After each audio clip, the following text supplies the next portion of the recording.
How's it going, guys? It's Mr. Lo4f, and today I'm going to go and do a contract called Railway Station Warehouse. It ends up being a warehouse, basically. That building that's kind of half built in front of me, that's where we're going to end up delivering everything to. Yeah, I'm going to need a concrete slab, wooden planks, times one of each, and then a cargo container as well.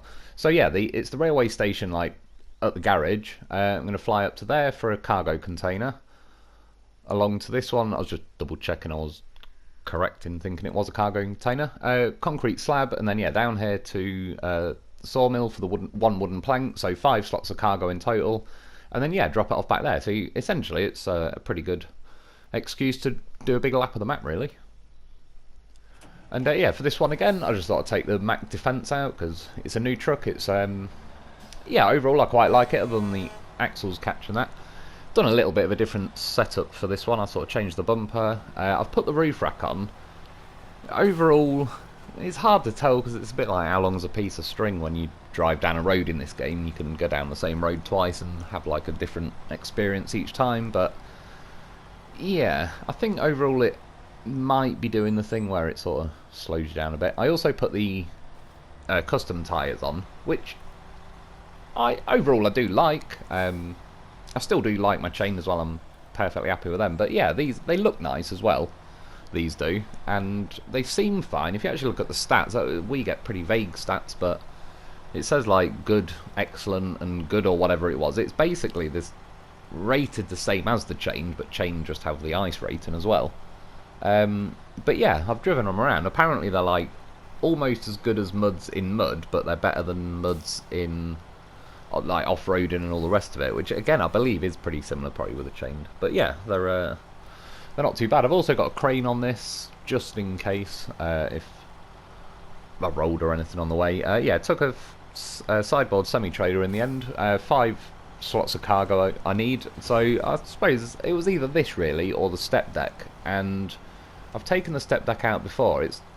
It wouldn't be too bad if I had like a bigger truck. The fact that this one just happens to be like, again, 47-inch tyres on the lower side, the chassis isn't going to sit ridiculously high, and yeah, the step deck could probably just drag in the mud quite a bit.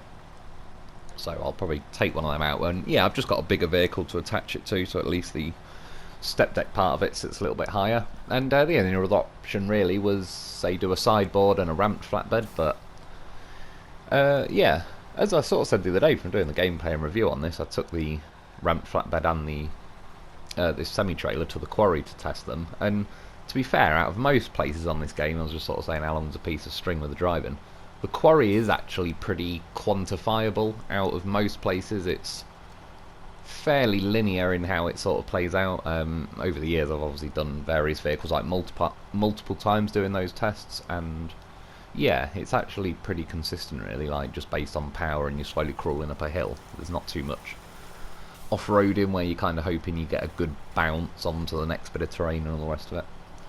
And yeah, so this semi-trailer, as this is quite a long sort of mission to do, not crazy, but I just mean, for example, in theory I'd be happy to get the Kenworth 963 out again. I probably will on a mission fairly soon, but yeah, for this sort of length of driving and all the rest of it, I figured this would be the better of the two. And it's a bit thirsty on the fuel, but one good thing I'll say, it's got 350 litre fuel tank, so say unlike the ANK MK38, that's got a 200 litre fuel tank, and that drinks fuel like crazy. The Dolphin, for example, Dolphin I think doesn't pan out to feel as like it's drinking as quick as the ANK, but it's still definitely on the quick side, and it's 200 litre fuel tank. But yeah, I've still noticed this thing just burn through it a bit, and like I say, with the roof rack you get 80 litres of fuel, which is good obviously, so really you're now up to like 430 litres. And then the spare parts as well. Off the top of my head I don't know how many spare parts, probably around like 120 to 150. Yeah, I don't really like, funnily enough, I've always been a bit doubtful of roof racks on vehicles anyway, because back in the day, yeah, they were slowing vehicles down. And someone, funnily enough, said the live stream on the weekend that they mentioned some kind of mod that they use, which was basically like to stop roof racks having any effect on like the weight characteristics of a vehicle. So that may well still be a thing. Even in the gameplay and review videos on various different trucks, I don't add the roof rack usually, just because I don't know if it'll sort of artificially harm like the characteristics of the truck. Yeah, and on equipping it on this, it's a tough one to say, but I'm sure I've already done a lap of this map kind of with this truck. I'm pretty sure I also had a sideboard semi-trailer. I would have had a loaf on me. The only things really I've got different this time, I've got a crane, but I've also got this roof rack, and yeah, I do know the crane does make things a little bit slower and all that as well, but I don't know, just I've still got a slight suspicion that the roof rack, yeah, I appreciate, I mean, it's adding fuel and blah blah blah, so it's going to add weight, but then really, it's 80 litres of fuel. Like, I could carry 80 litres of fuel, admittedly, probably not that far, but it's a truck that can theoretically tow like a 44 ton trailer or whatever it is. Yeah, 8 litres of fuel isn't really going to suddenly make an entire truck feel it and start, like, you know, crawling half the speed it used to be able to. They do seem to, it be like, it's over the top on most vehicles. Well, not most, I don't know. The Scouts particularly, funnily enough, it was the Lo4f was one of the least affected. That's why I sort of never really noticed, because roof rack on or off, it didn't make that much. Well, it does make a little bit of difference, but it didn't feel ridiculous. It's like, yeah, fair enough, you get a tiny little kind of weight gain and a bit slower for having a roof rack. And at least, in fairness to the Lo4f, this goddamn horse, he's got 120 litres of fuel and 300 repair points, so it is a pretty decently sized roof rack. But yeah, once testing it on like the Hummer and all sorts, that was affected pretty badly.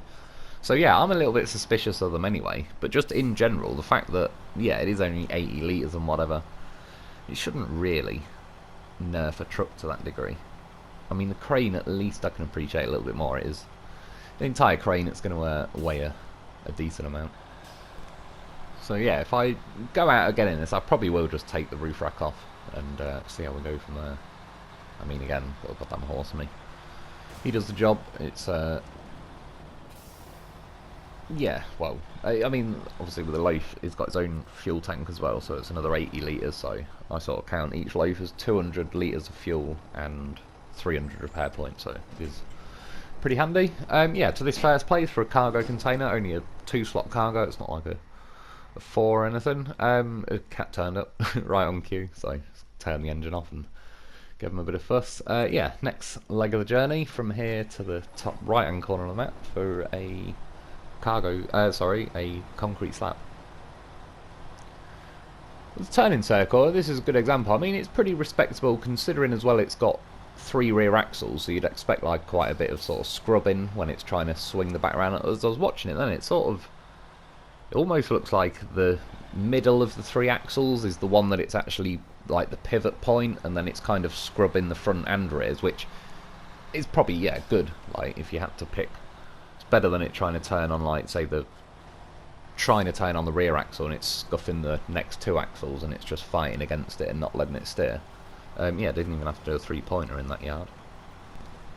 And then, yeah, the concrete slab I'm going to get, just to, I don't know, throw it out there. Obviously, I've already done like a few missions where I've had to go to this top corner to grab a concrete slab. Seems to be a pretty common cargo type in this game so far, but that's what, I don't actually mind it really, because just the way the map, like the views, the looks, the overall balance of the map feels pretty decent so far. So sort of driving around, it's just, yeah, to be honest, it's nice to just have a good excuse to do so. So far, it's actually just, sorry, rare sentence. I actually said so 3 times in a row and it made sense.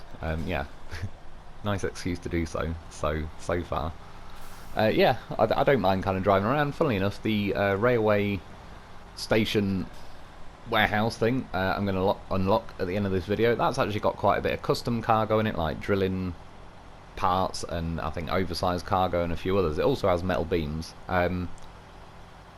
Yeah, like there might be a few others. It'll be in at the end of the video. That's what she said. Yeah, I actually looked through the missions earlier, and I was going to pick this mission. I was looking at some of the others.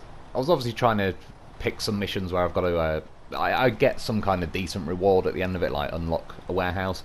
But I was even sort of thinking, like, do it, like, because the railway station's like right next to the where you start, I sort of thought, do I want to unlock it if it's going to unlock a load of cargo options that, you know, like now it's there, it's an option, but if I then pick a mission, it might undercut the amount of mission I've got to do. So I was almost for a minute sort of like, do I want to unlock it yet? But yeah, I'm glad I did, and as I say, a lot of it is like custom cargo options, so fuel station back there, but it was handy that that was there. I kind of forgot that's hence why I brought a loaf and a roof rack and that, because yeah, for doing the lap round. But as I sort of demonstrated there, I mean, and this does have a good turning circle. Those stupid barrier things they've just put in the middle of that petrol station is a bit of a pain in the arse. Even, yeah, couldn't quite make it with this. I also just clipped the fuel tanks and kind of bounced off them, so I let it steer about as wide as it could go, and then yeah, still had to do a 3-point turn.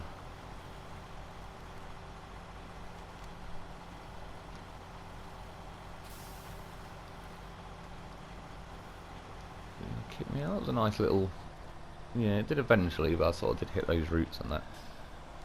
Just because there's a hill a little bit later on that I was driving up that basically I couldn't get out of like first gear or get into high or anything, so I had to crawl up it a bit slower. And I'm sure I have been that way in a previous video where I was in high, and again, yeah, it's the crane and the side, the roof rack that are the difference really. So yeah, I've got a sneaking suspicion the roof rack might be changing things more than it should. But yeah, I did actually just motor up there in high, so it's not a complete... Well, again, the power on this is pretty nice. I have noticed though, there's a couple of examples, probably one or two coming up. On the low end, yeah, there is a bit of a lack of power where it doesn't spin the wheels. I wouldn't say it's the only truck. In the last, I don't know, 3, 4, 5, 6 months, they seem to have done some kind of tweak where that seems to be the case a little bit. Well, I was wondering in this truck's case if, you know, it's actually, if you've tried it at the high range and everything, in the right, you know, if you're in boggy stuff like this, it's a bit going to slow down, but it's quite punchy and responsive with the high gear and all the rest of it. I was even thinking, I wonder if they sort of would have preferred to even probably tone it down like another 10% in that regard, but then maybe it'd make it too broken on the bottom end. Because yeah, things like now is once you sort of run out of steam and power in a bit of a boggy area like this, it's, you almost like can't blame the truck in the sense of like, I know there's power there and it's got the engine it's got, etc. It's just, yeah, the way it delivers sort of torque in this game at the low end, you can just hear it's one of those trucks where it doesn't even sound like it's barely on tick over. When you sort of slow down like that, at least some trucks still do make a bit of a song and dance, and you can hear the engine winding up and that. So yeah, I do think it could do a bit more power, but I just, knowing how they kind of balance trucks in this game, I'm certainly happy with this, how kind of punchy it is in high gear and all the rest of it. But yeah, I was just wondering if they would have chose to nerf it a little bit more if it didn't affect the bottom end so much. Or conversely, that's possibly why it's punchy at the top end, because they just were trying to unbrake it just enough at the low end. And yeah, this section from say like the where I got the cargo container going over here, it's a little bit of a slower journey. Nothing crazy, again, not knocking it like this. Yeah, as I've said, overall I do enjoy this map and that, so it's just sort of the name of the game. That's why I'm playing it, to drive around it. But yeah, you know, obviously there is maps in certain areas on previous phases where you do wonder sometimes, like, what the hell am I doing?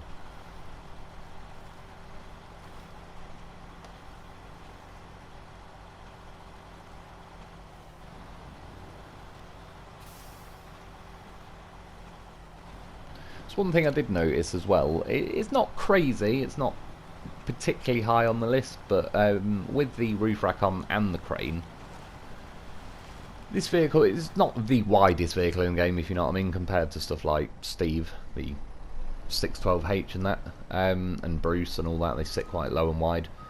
Yeah, if you go flying around a corner in this, also the fact that it's a high range gearbox, you know, it does carry quite a bit of speed, so you've got to factor that in, that it sort of makes it look worse because it can go fast enough for stuff to go wrong, but it's tippable if you just go flying around a corner. Fully loaded, and yeah, the roof rack and crane I think does lift the weight up a bit. Now this section here, it's just before I get to the place where I'm getting the concrete slabs. I've been through in a few different vehicles, and whatever's going on here is, you can see there, like my axle kind of drops off something. I certainly think the hitboxes on this that they need to fix was part of the issue, but I'm sure I've been through here in other vehicles. It doesn't even look like any particularly big rocks or anything there. Like the Lo4f drive over them, like I wouldn't even notice, and it's a Scout, let alone a truck. So yeah, I mean, I winched to a tree behind me, and you could kind of tell from how long I was pulling on the winch and flooring it in reverse. It was almost as if I was stuck on like a tree stump. I know I wasn't, but I was certainly like locked in place for a little while. It was even just dragging the trailer diagonally. It sort of wasn't even pulling my truck back. Yeah, obviously depends what setup you run, but I've got myself a goddamn horse, so I just got him out of there. To be honest, when I packed the cargo container, I'm actually happy with the way it panned out doing it the way I did now, but I possibly could have just unpacked the Lo4f, reversed him to the back of the trailer, packed the cargo in the front, and then yeah, sort of gone that way. But in the end it worked out quite nicely, just because the cargo container's fine, sat there now. I can get the concrete slab at the front, that sits lower, put the Lo4f on, it's a bit more weight over like my rear axles, etc. And it's preferable to say sitting them on top of the cargo container, since that'd make the weight sit even higher, although he is a Lo4f, he's weightless when he needs to be. Yeah, now sort of the third leg of the journey down to the sawmill for, yeah, only one lot of wooden planks, one swap cargo.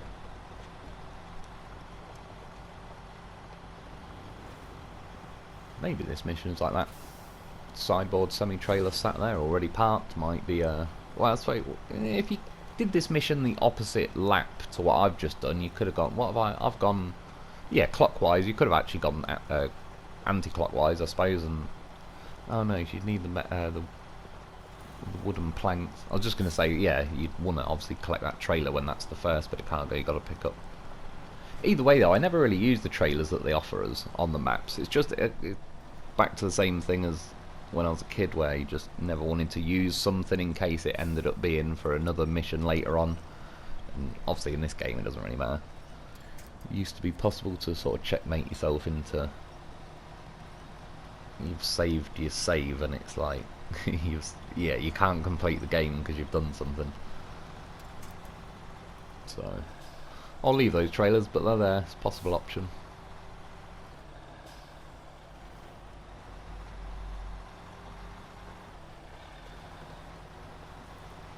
And yeah, I've noticed one or two patches as well, where it just sort of force you to sit in first gear. It'd be nice if there was a bit less of that going on.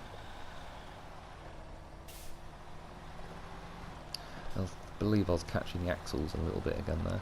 I mean, overall, it's not, it doesn't completely ruin the truck. It's just a little bit of an inconvenience here and there, and you might have to fire the odd extra winch out if it catches on something, but it really isn't like, I've certainly driven vehicles in this game that were worse at catching stuff.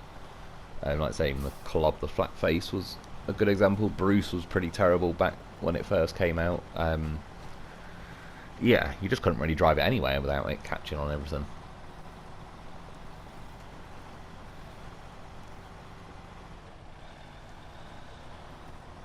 And yeah, overall it only really becomes an issue, particularly when you got the roots in the ground. That's when, like, once you drive over it and your tyres sink down, you start catching on them. Even though it's not a completely lightweight truck or anything, it's say for example the Kenworth, the other one they've added, that's clearly got more weight to it, so it plants itself into the ground. This one, certainly it does better than some trucks. There's definitely trucks sort of this size roughly that are a lot lighter.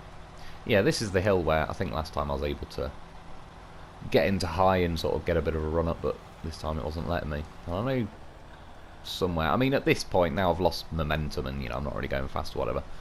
It's going to be a bit difficult to get it into high, but you can see there, I got it into second, it finally gave up and went back to first, but yeah, just the low end power is a little bit slow on the delivery.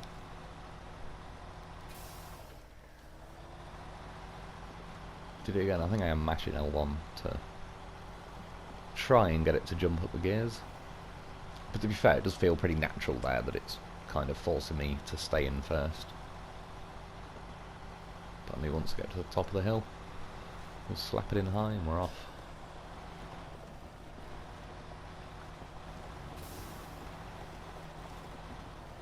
So let's kick in steering because I really don't want to go flying off to the left. Although near the end of the live stream yesterday, we ended up, well, not really. I didn't really crash the Dan.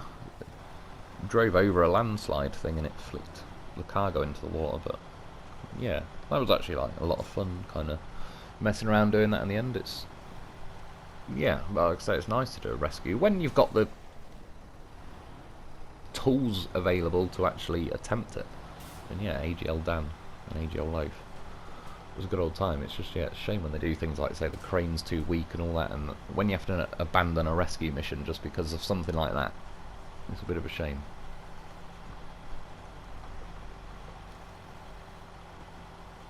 And yeah, once I got to the top of that hill and sort of down the other side in high gear, flew along pretty nicely. The map kind of chills out down here really. There's the farm, there's a big cornfield to the left.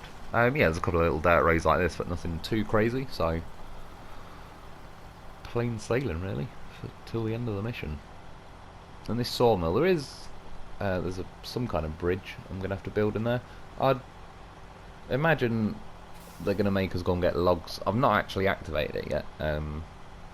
Yeah, I've got a feeling it'll be logs because it'd be too convenient if it was planks. It would be like the shortest mission on the game. Still, it wouldn't amaze me if something like that had slipped through the cracks here and there where they do a mission where you only have to drive like 8 feet and you're done.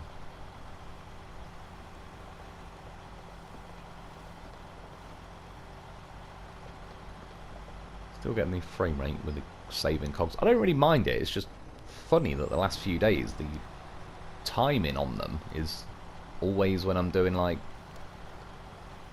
you know, like a fairly significant kind of turn, trying to sweep round a corner or something. Yeah, they're picking their moments at the minute. I'll give them that. See there, for example, I mean these ruts in the road do get pretty deep here and there, because this thing's got quite sort of babyish tyres once you start sinking down them. It's potential you could tip, but I can't remember if the footage has already happened. It probably, oh yeah, it was when I was saying about like the low end power, when I almost tipped. And I steered into it, and I went to fire a panic winch out, and I did, but I think I grabbed like a tree that just popped out of the ground, but I did actually steer into it in time, and yeah, the steering's quite responsive on this, and it was nice, because that was a perfect example. It was about as close as you can get to tipping, without tipping, and a truck with a slower steering definitely would have bit me in that case. Yeah, one lot of wooden planks. You can see where I am, that's the route I've got to go. Pretty much just on the other side of this building was that sawmill bridge thing.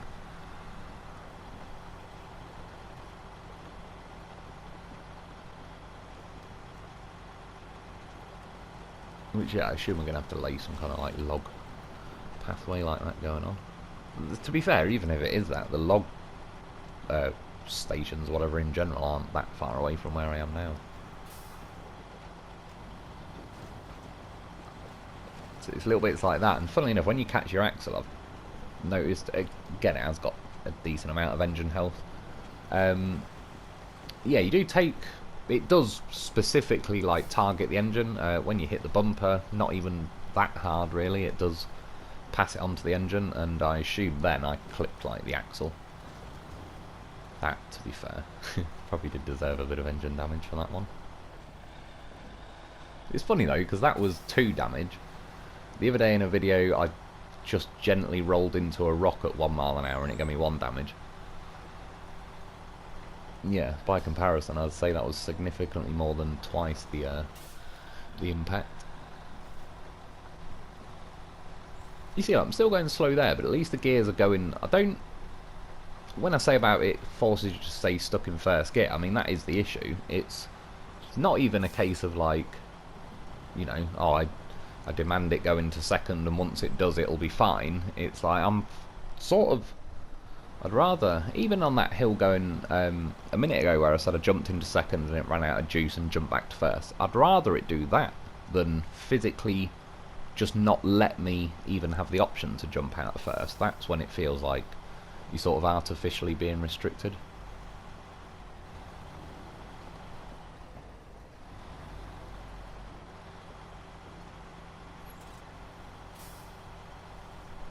Yeah, down to the boat ramp. Again, I could have took the ferry, I suppose, but I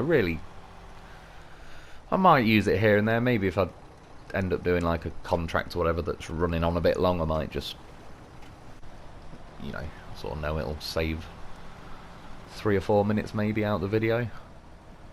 But other than that, I do think here I got beached, and I reckon the current would have started possibly just, if nothing else, dragging my nose around to the right. Yeah, it does get quite deep there. That's what she said. But what truck? I drove through it the other day in a truck, and it almost rolled over once I hit that current on an angle. It's actually sort of sneaky a little bit because you can kind of see a bit of white water where it's hitting those rocks. But yeah, you don't quite realise it. You can see at the back of the trailer, actually, is probably a good example there. That considering it's like pretty much the edge of the water, it can get you a little bit.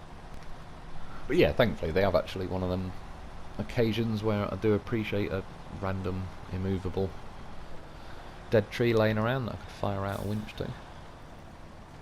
But see, even driving through here probably as well highlights this thing at the low end. I will say, in its defence, at some point coming up pretty soon, I'm on like 17 litres of fuel. I don't think it's quite doing the juddery tyres yet.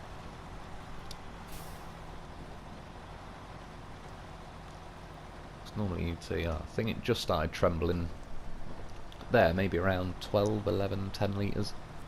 I'd not quite noticed now for about another 5 seconds. I think once I've seen the cargo container start to judder a little bit. Funny, I just saw the actual little gauges and everything in the bottom left. Juddering then more than anything else. Yeah, I thought, well, I'll try the roof rack just to 80 litres. I was kind of curious, I suppose. One, I mean, it's a bit late to tell now, to be fair, but maybe it'll knock a bit of weight off the roof. I don't think it really does, even in vehicles back in the day. I remember testing it, like the Hummer, I think, that got slowed down by the roof rack. Even when you used all the stuff on the roof, I just think once you equip the roof rack, it kind of de facto applies a certain amount of weight. But yeah, I was also curious, say, for example, God forbid, if I didn't bring myself the loaf, would it have been enough fuel? And then the other thing, sort of talking about the low end where it suddenly feels a little bit like it dies down. Yeah, you can see there it's just a bit slow to kick in and all the rest of it. I think I had about 50 litres when I got to that stretch of water where I could cut over. And yeah, there's vehicles that are like a Dolphin, I reckon, would easily get from over there to, like, it'll make it to this railway station on 50 litres because it'd just have enough speed and momentum to get it done quick enough. Yeah, the fact that, like, once I started getting caught up, I think I got beached on another rock as well, kind of cutting over there. This thing soon ate through those 50 litres, and obviously now I'm on to the next 80. But that roof rack, it would have made the difference.